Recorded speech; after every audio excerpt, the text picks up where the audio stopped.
Hello अस्सलाम वालेकुम। कैसे हैं आप सब लोग? उम्मीद करती हूँ सब लोग ठीक ठाक होंगे।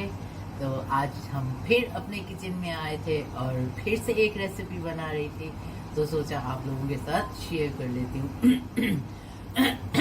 थोड़ा सा मेरा गला ख़राब है तो प्लीज़ इग्नोर कीजिएगा, क्योंकि अभी अभी कोविड से रिकवरी हुई है। ओके जी, तो आज मैं सोचा कि मैं ना दाल गोश्त बना लूँ। तो इसके लिए मैंने क्या किया है, पहले प्याज ब्राउन कर लिया और उसमें मैंने गोश्त डाल दिया। ठीक है, इस टाइम पे इसमें सिर्फ गोश्त है और प्याज ब्राउन किए, और एज़ यूजुअल मैं ऑलिव ऑयल यूज़ करती हूँ, तो मैंने ऑलिव ऑयल ही यूज़ किया है। ठीक है,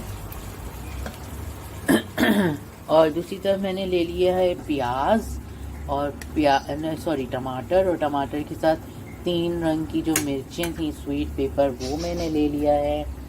और उसके अलावा ये मिक्स दाल, ये मैंने भिगो दी थी तकरीबन 1-2 घंटा पहले। तो ये थोड़ी सी मिक्स दाल है, जिसमें मैंने मूंग दाल और मूंग और मसूर की दाल जो है ना वो ली है। और ये थोड़ा सा लहसुन अदरक है जो मैं अभी ग्रेट करने वाली हूँ। अदरक मैं पूरा नहीं डालूंगी, आधा डालूंगी, और आधे से मैं बाद में चाय बनाने वाली हूँ, वो मैं आपके साथ शेयर करूँगी। इसके अलावा मेरे पास यहाँ पे ये 4 कलर के मसाले हैं: हल्दी, नमक,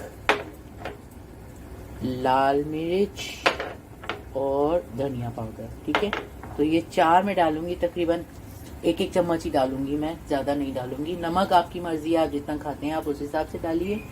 और मछली की अपडेट ले लेते हैं हम। हेलो, मेरी मच्छी कहाँ गई? मरा तो नहीं गई मेरी, देखो ना, और मच्छी मर गई, सिर्फ एक रह गई है। ये भी मुझे लग रहा है जिंदा है कि मर गई, हिल नहीं रही, पता नहीं कहाँ गई। हेलो हेलो हेलो सेक्सी, हाय सेक्सी। हाँ जिंदा है भाई, जिंदा है, चल रही है चल रही है चल रही है, जिंदा है मेरी सेक्सी, देखो भाई। हाय सेक्सी, हाय सेक्सी। सेक्सी बहुत अच्छे से रह रही है, अल्लाह का शुक्र है, जिंदा है। तो चले हम अब अपनी भुनाई कर लेते हैं। मैं गोश्त को भून रही थी तो मेरे भाई का फ़ोन आ गया, फिर मैं भाई का फ़ोन सुनने लग गई, तो ज़रा प्याज ज़्यादा ब्राउन हो गए, मगर ज़्यादा ब्राउन भी हो गए तो नो प्रॉब्लम है, इट्स ओके। अभी मैं इसके अंदर जिंजर गार्लिक को ना कद्दूकश करके फटाफट डालती हूँ, और उसके बाद ये जो कटे हुए टमाटर हैं और हरी मिर्चें हैं ये डालती हूँ और इसको भूनती हूँ। ओके जी, अभी मैंने इसके अंदर ना टमाटर और जो मिर्चें काटी हुई थी वो डाल दिया है, और इसके बाद ये अदरक मैंने पीस ग्राइंड कर लिया था, अदरक डालूंगी। अभी कुछ लोगों को अगर लग रहा होगा कि जी ये अदरक कच्ची रह जाएगी या क्या, तो इट्स ओके, क्योंकि अदरक जितनी आहिस्ता आहिस्ता पकेगी उतना उसका फ्लेवर जो है हमारी दाल में आएगा। ठीक है, तो कच्ची बिल्कुल नहीं रहने वाली, डोंट वरी अबाउट दैट। और ये हमारा गया लहसुन, जो 4-5 बड़ी बड़ी सी होती गोल गोल, उसको मैंने वो कर लिया था कद्दूकश और इसमें डाल दिया। याद रखिए हमेशा अपने हाथ बिल्कुल धोने के बाद ही खाना बनाना शुरू कीजिए।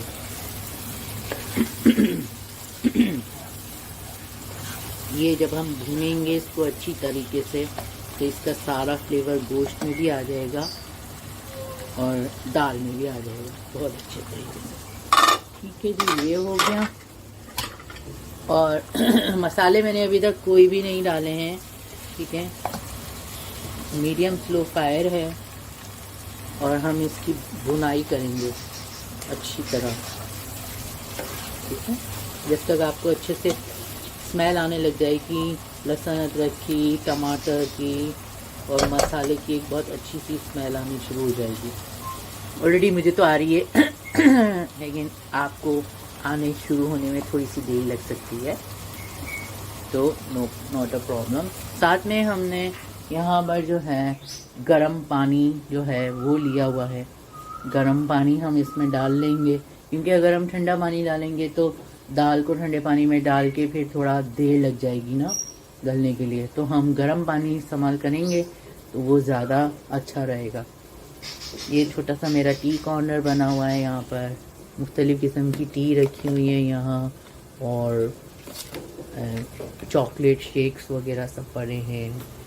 ये यहाँ हांगकांग में ब्रेड बिल्कुल नहीं मिल रही थी, आज मुझे मिली है 1 हफ़्ते के बाद ब्रेड, तो मैं 2 पीस उठा के ले आई, क्योंकि यहाँ पे बहुत ज़्यादा कोरोना हो गया है, जिसकी वजह से खाने पीने की चीज़ों में काफ़ी शॉर्टेज हो गई हैं और अफरा तफरी का आलम मचा हुआ है आजकल यहाँ पर।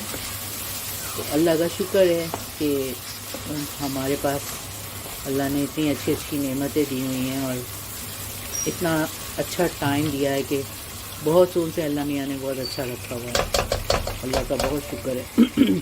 अब हम इसमें डालने लगे हैं गरम पानी।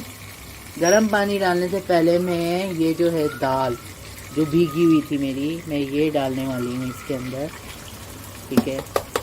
मूंग मसूर की दाल है मिक्स, ये डाल दी मैंने और इसको थोड़ा सा हम ना भून लेंगे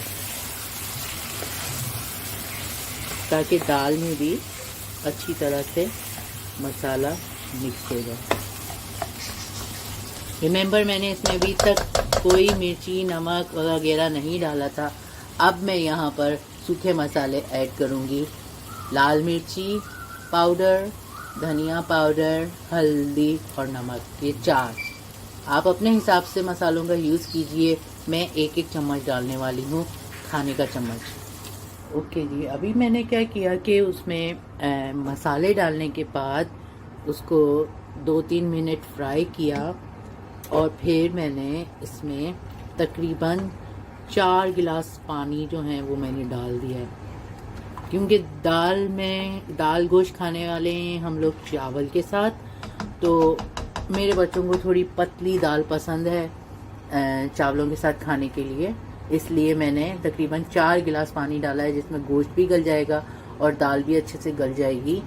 आपको अगर लगता है कि आपको थिक रखनी है, दाल गाढ़ी रखनी है, तो आप उस हिसाब से पानी सुखा लीजिए या उस हिसाब से ही पानी डालिए कि आपका गोश्त भी गल जाए और दाल भी गल जाए। अभी मैं इसको ढक के तकरीबन 15 मिनट जो है इसको पकने दूंगी। 15 मिनट के बाद आके हम चेक करते हैं। मीडियम स्लो फायर पे इसको मैं पकने के लिए छोड़ दूंगी 15 मिनट, क्योंकि दाल हमारी भीगी हुई थी तो इतना टाइम नहीं लगेगा और जल्दी से गल जाएगी। ओके जी, तो अभी तकरीबन 20 मिनट हो गए और 20 मिनट के बाद अब देखिए हमारी दाल की कंडीशन ऐसी हो चुकी है, गोश्त भी गल चुका है, दाल भी पूरी तरह गल चुकी है। आप चाहें तो इसको प्रेशर कुकर में भी बना सकते हैं, मगर मैं प्रेशर कुकर में नहीं बनाती हूँ क्योंकि मेरा दाल भी बहुत जल्दी घुल जाती है और गोश्त भी, तो और मेरे पास टाइम है, आजकल मैं घर में ही हूँ, तो इसलिए। ओके, आप लोग प्रेशर कुकर में भी बना सकते हैं, उसमें मेरे ख्याल से और लजीज बनेगी, शायद और अच्छे से गल जाएगा और टाइम सेविंग भी होगा। अभी मैं आपको निकाल के दिखाती हूँ। इसकी कंटेंसिटी आप देख सकते हो कि इतनी थिक है। इसको आप रोटी के साथ भी खा सकते हो, चावल के साथ भी खा सकते हो। मेरे पास हरा धनिया नहीं है, इसलिए मैं हरा धनिया आज नहीं डाल रही, क्योंकि यहाँ मार्केटों में मिल रहा नहीं है। तो ये देखिए जी इसका फाइनल लुक। मुझे तो बहुत अच्छी खुशबू आ रही है, आपको भी शायद आ रही हो। चलें जी, ये हमारी रेसिपी यहाँ पे होती है एंड दुआओं में बहुत याद रखिए। और ये हमारी हो गई एप्पल टी। अगर आपने एप्पल टी की रेसिपी नहीं देखी तो मैं यहाँ लिंक कर देती हूँ, ज़रूर देखिए उसको और इन्जॉय कीजिए। अपना बहुत सारा ख्याल रखिए, दुआ में याद रखिए। इंशाल्लाह इसी तरह फिर मिलूँगी किसी और अच्छी सी रेसिपी में जो फास्ट झटपट बन जाए और जिसमें इंग्रेडिएंट्स की भी इतनी ज़्यादा ज़रूरत ना हो। ठीक है, अपना बहुत ख्याल रखना, दुआ में याद रखना। फिर मिलेंगे चलते चलते। अल्लाह हाफिज़।